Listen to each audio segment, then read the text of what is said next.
Hey, I'm Nicole Ferraro, a contributing editor at Light Reading. Welcome to What's the Story, a short podcast where we take a step back from the most significant topics in telecom to tell you the latest news, how we got here, what it all means, and what to expect next. This week on the show, and for our first episode, we're talking with Light Reading's Iain Morris about Rakuten and 5G. Iain recently wrote about Rakuten announcing that fellow Japanese company NEC will supply its 5G core, and that Rakuten will effectively junk its existing 4G core in the process. Iain's here to tell us what this means, why it matters, and what's likely to happen next.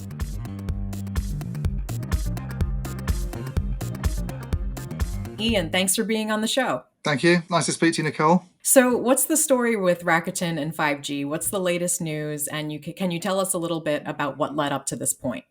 Yeah, so they had a fairly big announcement in recent weeks about a core network deal, a 5G core network deal. So they'd already announced Rakuten as an important partner on the radio side, taking a really significant role in that network actually, and doing new 5G radios that are based on Open RAN technology. So they're basically providing the hardware, and the software that runs across this comes from a company called Altiostar, in which Rakuten has quite a big share.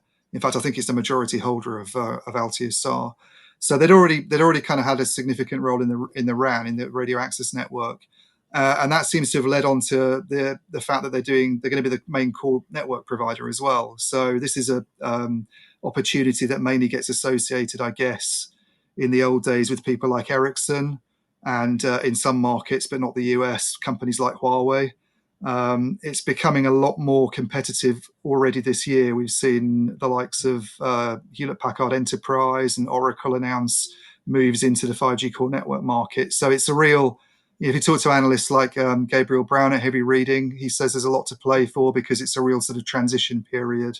And it's quite interesting in Rakuten's case, because NEC is a Japanese company, obviously. So there's a bit of kind of nationalism there, I guess, and promotion of local champions.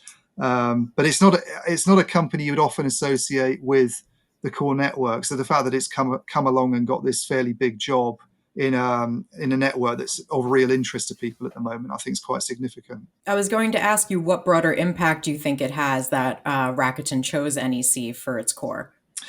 Yeah, I mean, I think it is partly this sort of promotion of national champions, and I think this ties in with some of the things we're seeing happening in the telecom market at the moment, which, depending on your perspective, are either a positive or a negative. It's become very geopolitical, obviously, in the last couple of years. There's a lot of concern about having networks and sensitive areas of networks, in particular, exposed to what tends to get termed as high risk vendors, I guess. And that usually means that the Chinese companies, there's a lot of concern about having those players in the core network, which is, I guess it's kind of, you could say it's the brains of the network, really. It's where a lot of the decision making takes place. It's the kind of control center. So you see a big discussion going on in Europe at the moment about whether to shut some of these high risk vendors going, out of that part of the network. And similar things are happening in some Asian markets as well, and Japan being one of those. So I think it ties into some extent with that. The fact that they've picked a Japanese company to play such a significant role there is important.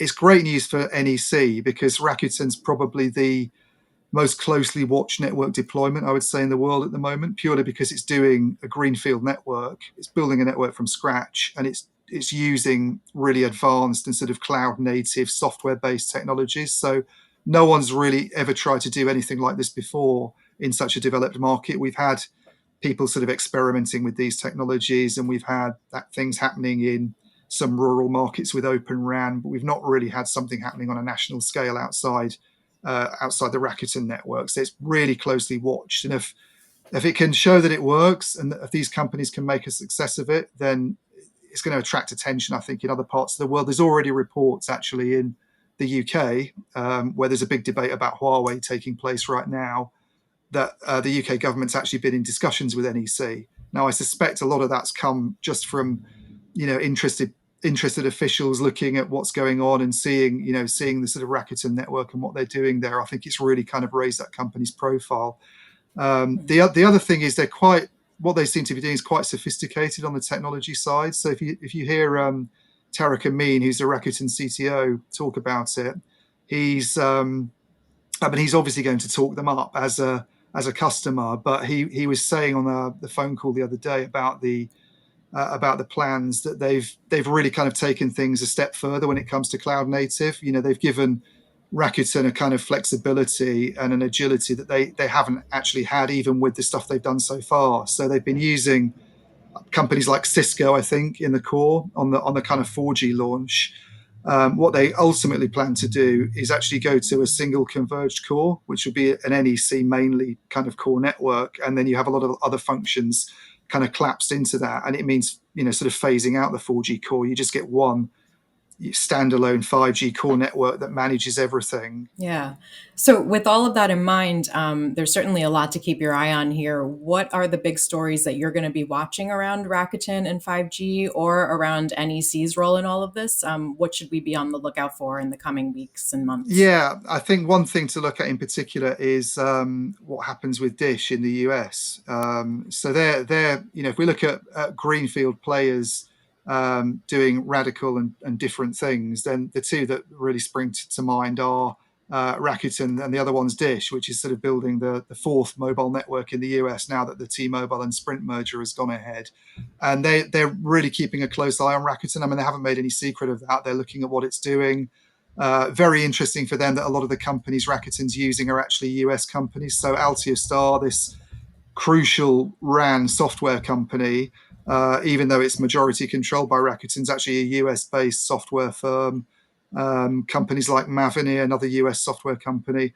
But NEC potentially could, we might see that play a role in the Dish network. It wouldn't surprise me at all. It's certainly, I think, an opportunity that they'll have an eye on.